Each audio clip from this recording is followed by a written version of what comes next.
Hey everyone, it's Jill, and hopefully everyone can hear me. I don't have my ear things in, but I think this should work okay.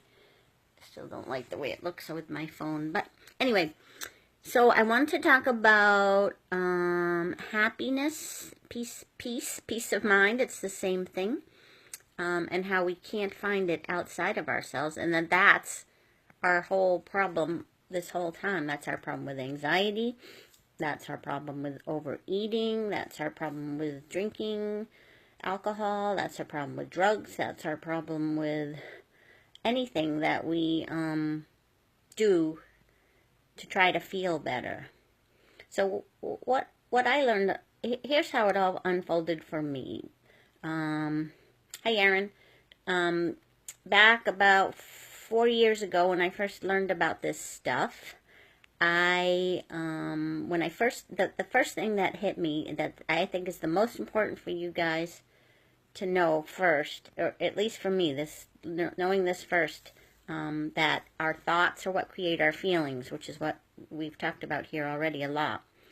And that's what I want you to seek evidence of in your own lives. It's our thoughts that create our feelings, not what we're doing, not alcohol, not food, not other people, not anything but thoughts. So first, once we see that's what creates our feelings. This is how it unfolded for me. I saw that. Then I started watching some 3P videos about hi Yolanda. I started listening to videos about addiction, which I thought, I don't care about addiction. I don't have addictions.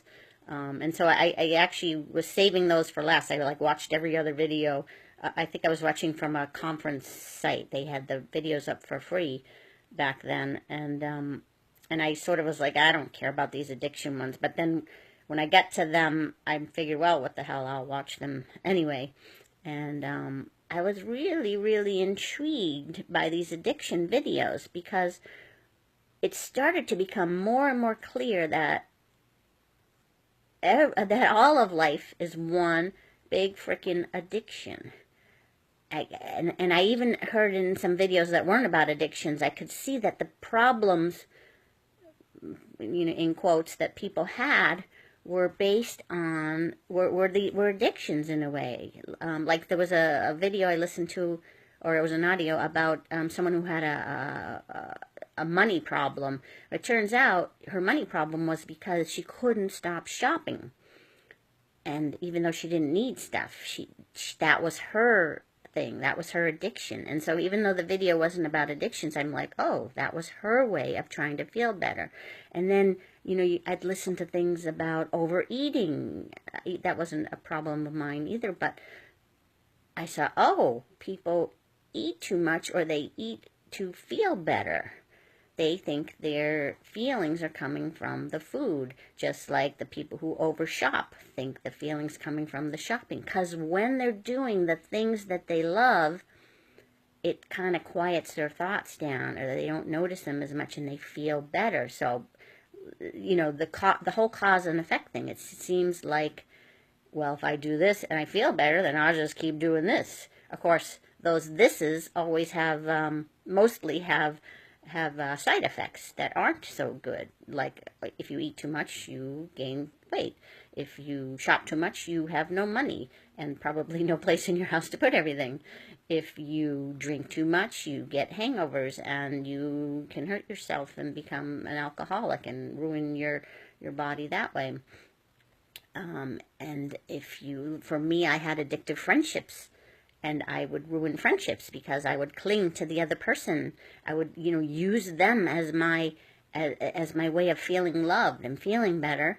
And then they would be like, "Get away from me! You're annoying." And I would then be sad because what I thought was my source of happiness didn't like me anymore.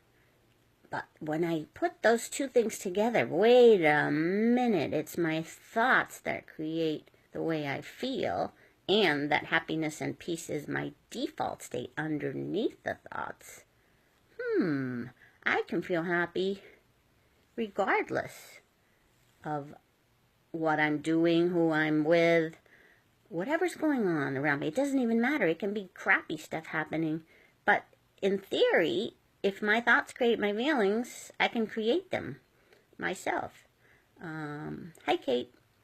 So I had a huge, major insight, and I may have talked about this already here or not. I don't know. Was such my major one that I talk about it a lot. I saw, when I was in the shower, I had this insight. Boom! I saw my addictions flash before my eyes, and it made me laugh because it showed this download, this insight. It's like a download from the universe.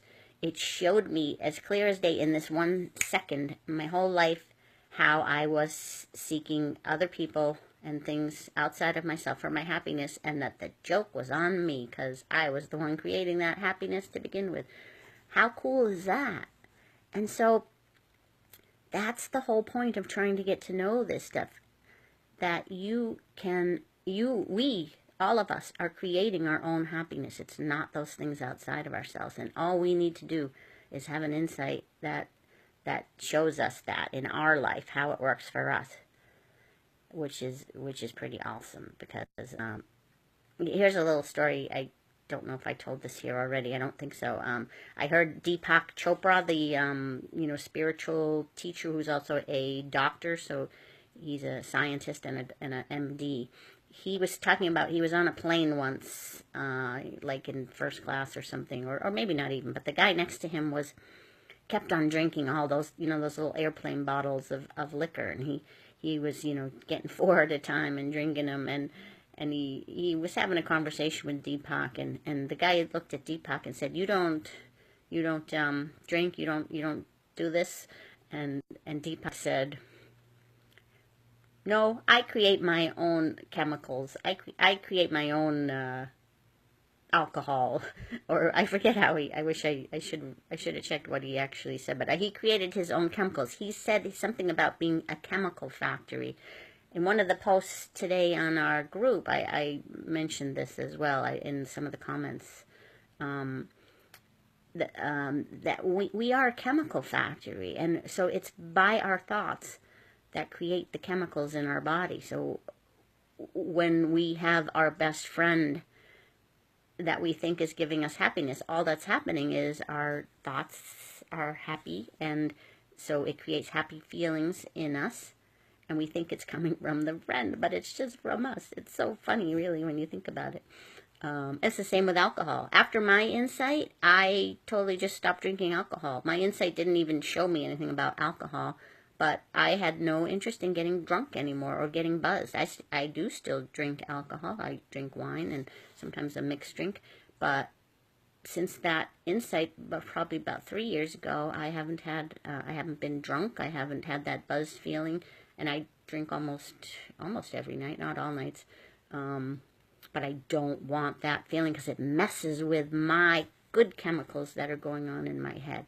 So it's the same. If you're addicted to food, if you're addicted to, even it's with your anxiety, like if you're addicted to that and you just want to feel better, it's the chemicals that you create in your own body that can make you feel better, that will make you feel better.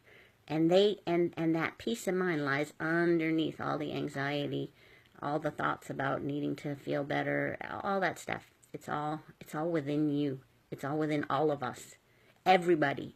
Everyone, there's no exceptions. None of you, I don't give a crap if you're going to tell me, I've had this for 100 years. I don't give a shit.